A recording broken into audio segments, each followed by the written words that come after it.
आज संकष्टी आहे, त्यानिमित्तानं आता उकडीचे मोदक बघूया। इथे मी 3 वाट्या आपल्याला गरम पाणी करायला ठेवलेलं आहे आणि इकडे 3 वाट्या ओलं खोबरं, 1 वाटी गूळ बारीक चिरलेला ऑर्गॅनिक आणि जेवढं आपण खोबरं घेणार तेवढंच हे तांदळाचं पीठ आहे, म्हणजे 3 वाट्या। आता पाण्याला उकळी आलेली आहे। आता आपण याच्यामध्ये 1 चमचा साजूक तूप जे घरात बनवलेलं आहे, लोणकड तूप, ते टाकायचं आणि 1 चमचा मीठ। आता ह्याच्यामध्ये एक ट्रिक म्हणजे अशी, आता ह्याला एकदम चांगली उकळी जेव्हा येईल त्यावेळी आपण हे पीठ ह्याच्यामध्ये वैरायचं।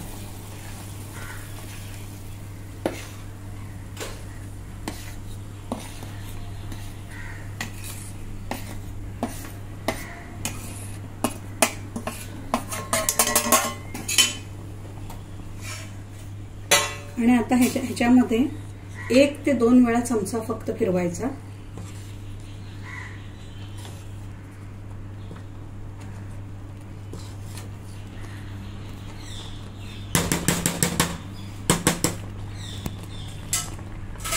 आणि याला झाकण ठेवायचं आणि 2 मिनिटांनंतर, अगदी एक्झॅक्टली 2 मिनिटांनंतर गॅस बंद करून टाकायचा आणि मग त्याचा आपण गरम गरम असतानाच त्याची पीठ पूर्ण मळून घ्यायचं।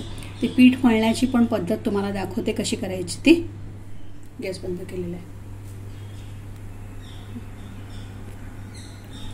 आता आपला इकडे साइड बाय साइड आता आपण ह्याला वाफ आलेली आहे।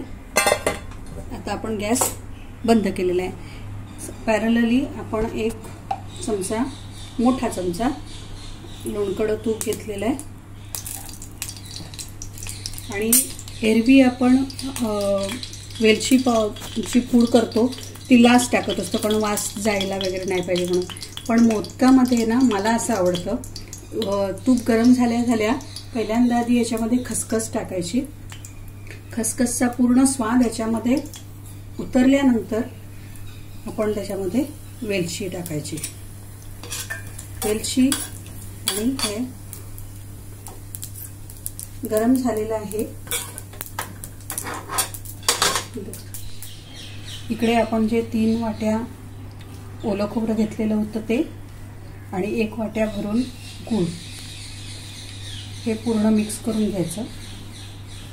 आता हे तर वाटीचं प्रमाण झालं, तर तुम्हाला जेव्हा अंदाजाने करायचं असेल ना, तेव्हा पण तुम्हाला मी सांगते की जेव्हा हे आपलं हे चूर्ण बनवतो, तर ज्यावेळी आपल्याला अशा प्रकारे हे होईल ना गूळ आणि खोबऱ्याचं मिश्रण, तर आपण समजायचं की हे बरोबर झालेलं आहे। जर गूळ जास्त झाला तर पूर्ण मिश्रण आपलं पातळ होऊन जाईल आणि मोदक लागतील चवीला चांगले, कारण गोड असतील म्हणून। पण जास्त गूळ झाल्यामुळं ते उकडताना पूर्ण त्यातनं ते बाहेर येणार गुळाचं पाणी, मग ते पण आपल्याला आवडणार नाही। तर हे आपलं एकदम प्रमाण बरोबर झालेलं आहे।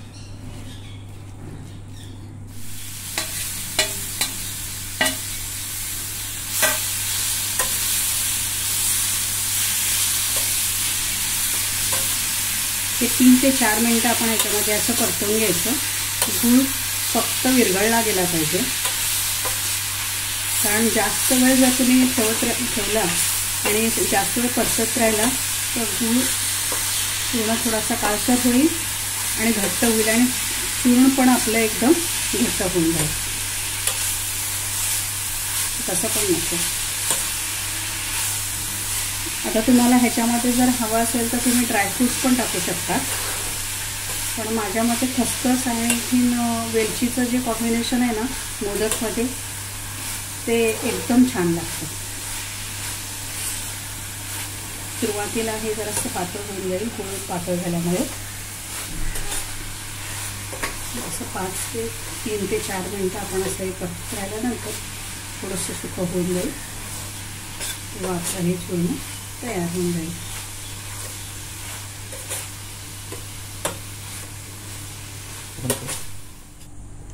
आता हे ह्याच्याला वाफ येते. आत्ता सुरुवातीला तुम्हाला वाटत असेल की हे थोडंसं ह्याचं पीठ वळता येईल की नाही येईल, तर तेच तुम्हाला मी दाखवते. आणि मोदक मऊ होण्याची पण ही ट्रिक हीच आहे की जेवढं तुम्ही हे फास्ट, आता आधी सगळ्यात पहिला आपण थोडं पीठ घेऊया.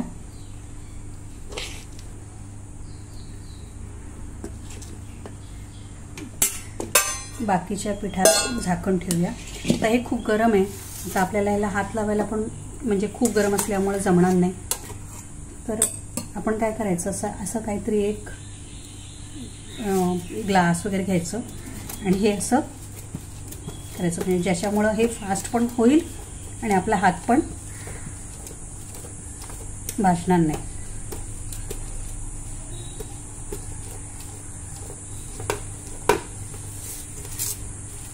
हे गरम असतानाच करायला पाहिजे.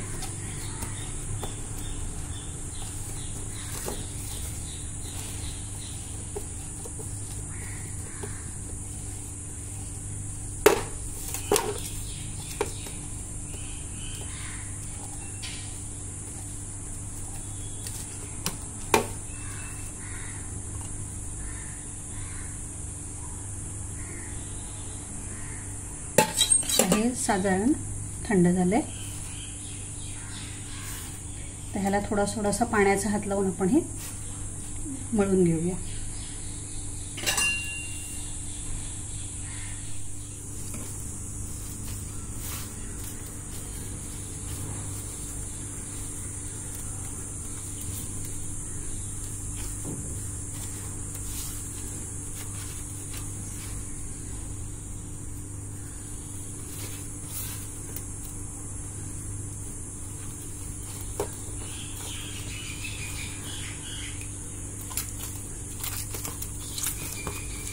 जेवढं जास्त तुम्ही हे मळणार तेवढेच जास्त तुमचे मोदक मऊ होणार.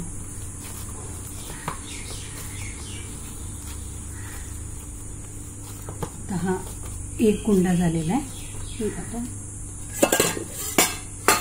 दुसरा घेऊया.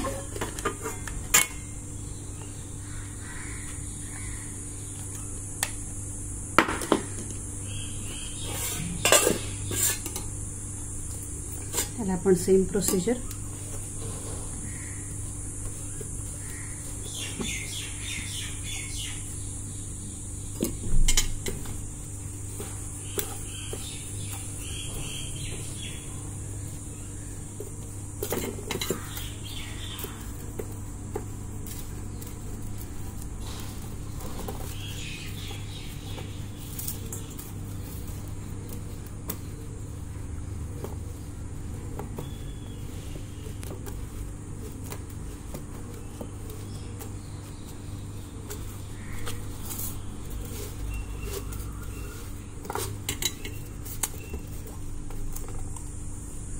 आता थोडं गार झालंय, आपण हात लावू शकतो आता ह्याला.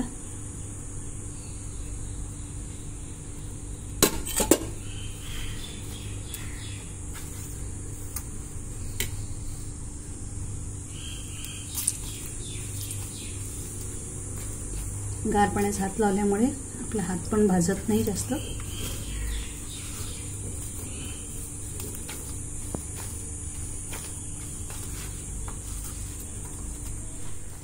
आता आपलं हे पीठ मळून झालेलं आहे.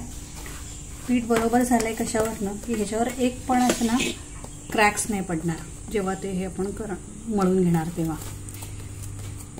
आता आपण हे ह्याच्यामध्ये झाकून ठेवूया आणि ज्या वेळी जसं करणार त्यावेळी थोडंसं काढून मळून आपण त्याचे मोदक करणार आहोत. आता आपलं सुरण पण तयार झाले, ते आता बघूया आपण.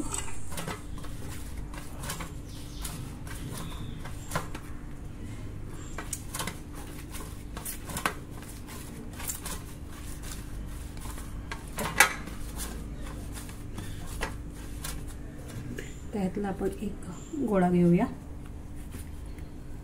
साईडला खाली हाताला तेल लावूया.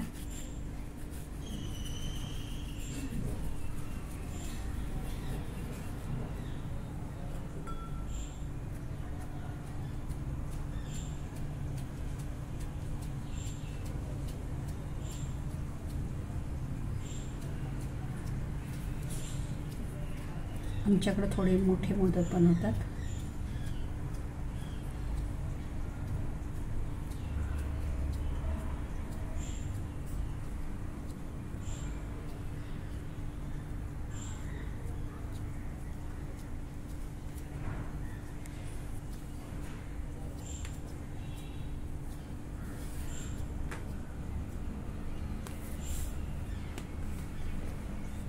आता ही वाटी तयार झाली. तर ह्याच्यामध्ये आपण हे तयार केलेलं चूर्ण घालूया. जेवढं जास्त तुम्हाला घालता येईल तेवढं घालायचं, म्हणजे खाणाऱ्याला भरपूर चूर्ण असलेला मोदक आवडणार.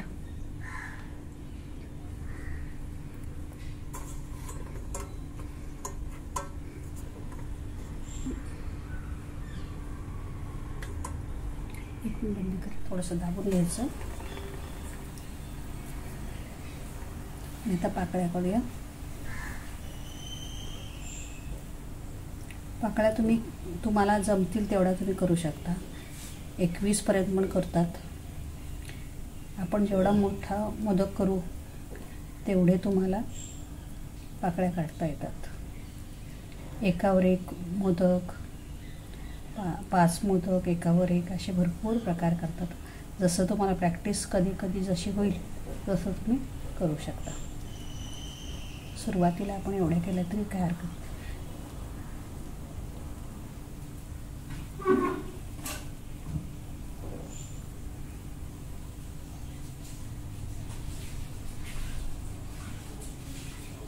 अगदी तुम्हाला शार्प एजेस पाहिजे असतील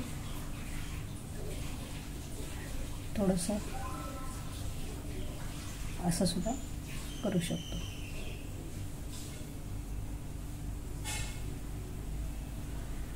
आणि अजून डेकोरेट करायचं असेल तर हा हे घ्यायचा आणि ह्याच्याबरोबर साईडला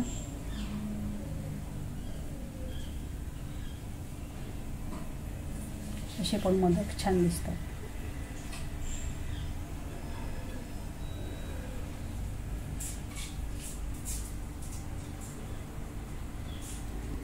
ह्याच्यावर आपण एक डेकोरेशनसाठी एक केसर लावूया.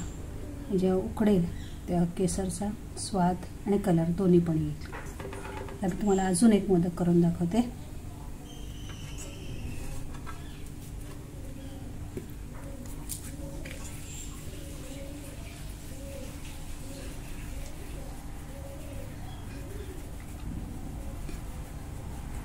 मोदक ही अशी रेसिपी आहे की ती तुम्ही करत राहायला पाहिजे. करत राहिल्यानंतरच तुम्हाला त्याची प्रॅक्टिस आल्यानंतरच तुम्ही त्याच्यामध्ये परफेक्ट बनणार. कुठली पण इंडियन स्वीट्स आहेत ना, सगळ्यांना प्रॅक्टिस पेशन्सची अतिशय गरज आहे. आज तुम्ही करायला म्हटलं तर लगेच तुम्ही आज 100% परफेक्ट नाही होणार. करत राहिल्यानंतरच तुम्हाला ते चांगलं जमत राहणार. थोड्या प्रमाणात करायचं सुरुवातीला. जसं जमत राहील तसं तर मग तुम्ही क्वांटिटी वाढवू शकता. कारण मी पण तसंच करत आली आहे. तर ही वाटी झाली.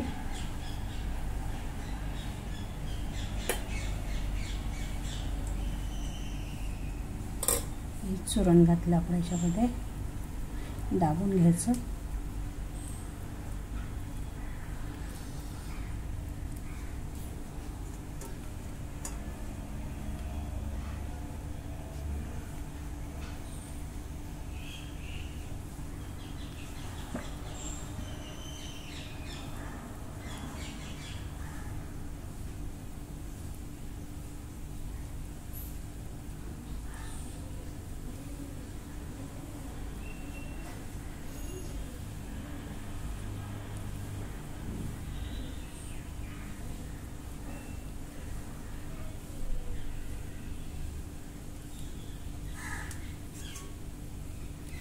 परफेक्ट मोदक आपण कशाला म्हणू शकतो की पाकळ्या जास्त चांगल्या दिसतात त्याच्यापेक्षा ह्याचं जे आवरण आहे ना बाहेरचं ते एकदम पातळ असलं पाहिजे. आतलं चुरण एकदम प्रमाणात गोड असलं पाहिजे. त्याला आपण हा एक अजून एक आहे. आता आपण असेच सगळे मोदक करून घेऊया आणि मग कसे स्टीम करायचे ते दाखवते. तर इथे इथे मी लाकडाचं स्टीमर पाणी गरम करायला ठेवलेलं आहे आणि आता ह्याच्यामध्ये आपण हे मोदक स्टीम करायला ठेवूया.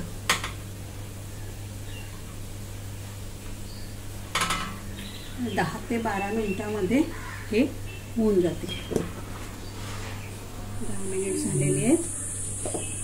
आता आपण हे काढून घेऊया आणि आता आपण हा दुसरा भाजा त्याच्यामध्ये ठेवूया. कसे झाले सांगा, कमेंट करा. Thank you for watching.